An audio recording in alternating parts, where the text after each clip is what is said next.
Okay, hello, Programming 12. Welcome back to 3D programming. I hope you're having a good time with our new project. Last class, this is what we made. Get ready. Here it is. It is our 3D environment. Yes, so 3D. It is even though this is like basic, right? Like it's pretty simple. It's still pretty fun. I think I had maybe more fun than you did when I was making it. But it's cool. It's not insignificant, right? We wrote code to produce a two-dimensional grid, basically, right? It's on the XZ plane. This plane we're looking at is the XZ plane. All good. Well, maybe I don't know all good Minecraft players, but most Minecraft players know that the ground is sort of the X and Z, and the Y is sort of vertical. You dig down, and the Y go down in the Y. So this is a 2D grid on a XZ plane, and notice that it's not like 90-degree angles, right? It's producing the three-dimensional perspective of those sort of lines that are fading and colliding into the distance, right? All that stuff is being rendered from the perspective of our camera. And I still have our camera here that we used last video to represent my kid's Pokeball. It's actually Lego Pokeball. I guess technically not Lego. Some like knockoff brand of Lego. I don't know what it's called, but who cares? It's good. So here's our camera. Basically, what's going on is our camera is moving. So as we press the keys in the scene, it's actually the camera that we're moving in the XZ plane. And as we move our camera, the scene is being rendered differently. So we're actually in some ways, kind of flying over these lines, and the scene is and all the pixels and where they're going to draw them are being calculated by Processing's P3D rendering engine. We don't get to see the math involved in all that, but it's really cool. It's really fun stuff. I hope you get a chance to do linear algebra in university, or matrix algebra, it's sometimes referred to as.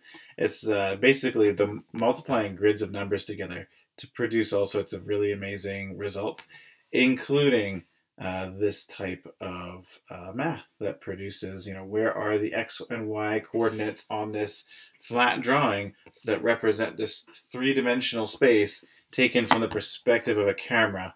All that stuff is grids of numbers being multiplied together, and it blows my mind. But we're not going to do that.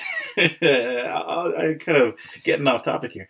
So what we actually want to do in this video, we want to start the process of taking our camera, and remember how we had like the camera eye variables that are sort of the position of the camera, and we're moving those with the keys. And then we also had another point, which I've been using this pencil to represent. It's sort of the focus XYZ. And as we move the focus XYZ location, then the camera will point towards that, and it'll be kind of the place that we're looking at. So I'd like to make it so that we can, with the mouse, move the mouse around, and it'll actually change where the focus XYZ coordinates are, which will move our head around, so to speak. It'll move the camera as we move the mouse. So to start with, I'd like to illustrate this point. So let's get started. And I do have to mention that there's going to be a key problem here that we need to solve. So watch out for that.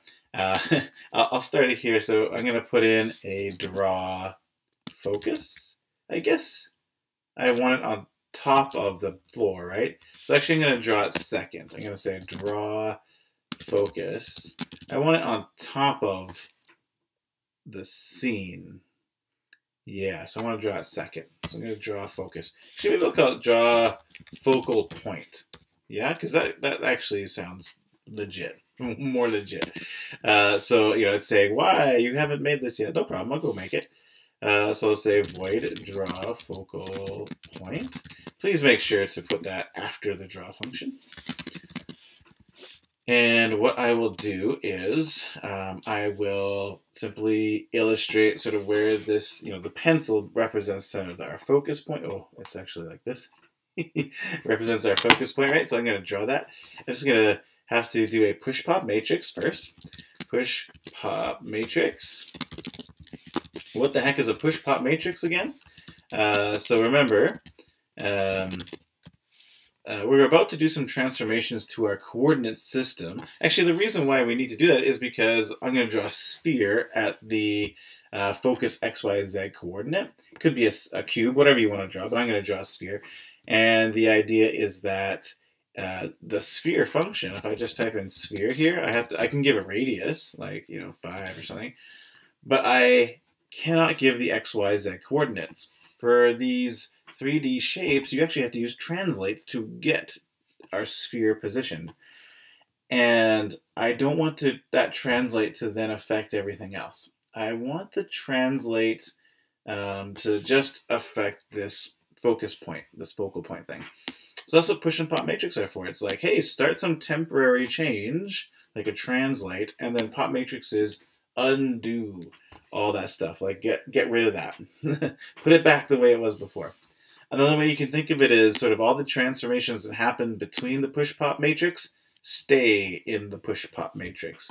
It's kind of like a Las Vegas for transformations. So that's another way to think of it. Anyways, let's do that transformation. Let's do the translate. One of our many transformations available to us. We want to translate to focus X, focus Y. Oh gosh, oh dear. Focus Z. My focus of typing is not great. So that might or may not do something. We'll take a look and see in a second.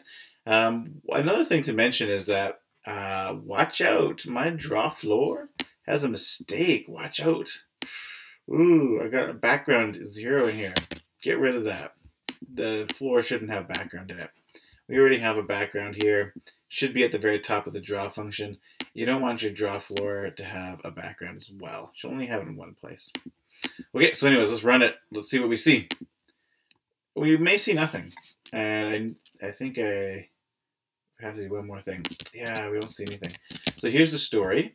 I'm pretty sure what we have to do is go down to control camera, and our focus coordinates are basically set to the eye coordinates, except for this one here. We've kind of pushed out the focus Z so that it'll be further out. But 10 is just too small. It's basically we're not able to see past, like, the camera. You can think has a certain lens distance, and like 10 is too small, so we're not actually seeing it. So let's pump it up to 100. Let's see if we can see it now. Here it comes. Yeah, there it is. That little circle there represents our focus point. Well, that's kind of funny, hey? As we move, it's sort of like shifting. You can even see it like shrink if we go forward and get bigger as we go back.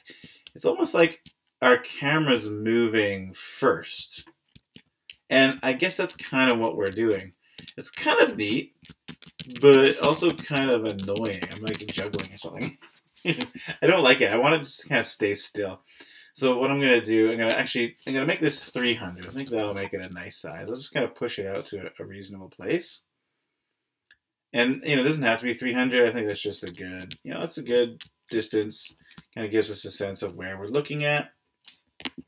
And then here's something I would like to do. I'm going to take the camera function, and I'm going to remove it from the control camera. I think control camera will just be about altering those variables. And my camera function is going to go in draw. It is going to go at the very top of the draw function. Right after I clear the background, I'm going to put camera here. That way, the camera will be set up. It will render the scene, and then we'll move the camera afterwards. If we put the camera in control camera, then we draw the scene, and then we mess around with the camera. So I think putting this here first will keep things consistent. Let's see if that works. Wait for it. Yeah, there we go. Now it's not like doing that shaky shake thing. Okay, so there we got basically a reference point now of where we're facing. And now, like you can see that we're not ever, like, it's always like straight on, right? We're so tightly focused on it. Because that's what that point is. It's exactly where we're looking. Just to illustrate the focus again, I am going to turn off. I'm going to just make it a singular place. So don't make this change. I just want to do it to illustrate. Let's just do width divided by 2, height divided by 2, and 0. Just to kind of illustrate what focus XYZ is. It's still going to be locked right there on the camera. Oh, there it is. It's still locked right there on the camera, right in the center, right? And as I move around, you see how my grid is rotating? I'm actually moving left and right and forward, but I've lost myself here. Oh, I'm getting confused. But my head is sort of turning. There we go. This is me left and right. What? But it's so weird to see it. But you can see I'm kind of going back and forth, and my head kind of does this whiplash snap around as I'm looking. It's like the camera is staring, and then it's going to turn and then whiplash around. I'm doing a terrible job. I'll probably do something in class where I help make this obvious. That point is fixed right now, and it's stuck. So my scene looks like it's rotating around, but really I'm just walking in the XYZ, 90-degree angle sort of way. But my head is constantly rotating to it. That's why we have to do exactly what we have done. We're making it so that focus point moves with the camera as we move the camera. That's what all that math is for. So now the camera is pointing basically always ahead of us, right? As we move around. And as we move, the focus point moves with us. So there you go. That's the story. Wow, I'm typing, and I shouldn't be typing.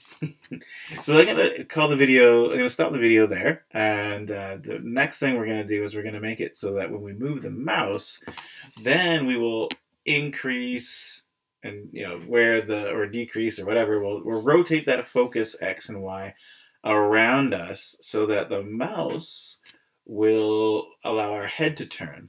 But we'll still move kind of, forward, backward, left, and right with the keys. Okay? So, next video, take a look at that, and I hope you're having a good time.